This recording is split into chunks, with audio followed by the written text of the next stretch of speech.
Hello everyone, welcome back to the channel. Hope you are doing well and fine, and in today's video I'll be showing you how to download Allianz insurance certificates or proof of insurance. So without wasting any time, let's just jump right on the video and make sure to watch this video till the end and follow the steps as well.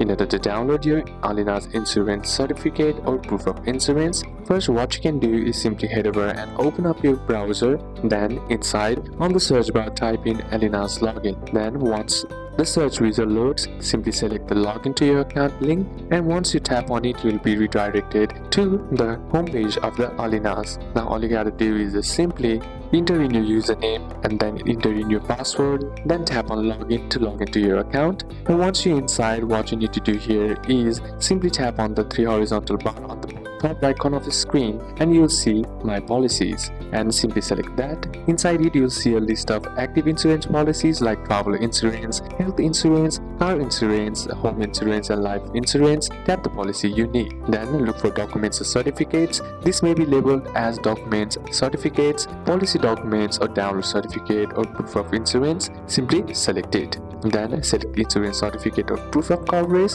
Common name includes insurance certificate, a confirmation of coverage, policy certificate, proof of insurance, travel insurance certificate or car insurance certificate. Tap the one you need. Then on tapping it, you'll find option that says download. Simply select that and download it as PDF file, which is easy to print or email. Then you can now save it on your phone as well or simply email it as well. So these are a couple of steps that you can apply, and that's it for today's video guys. Hope this video was useful to you. Leave a like if it did, comment down any questions that you have, and see you soon on the next one.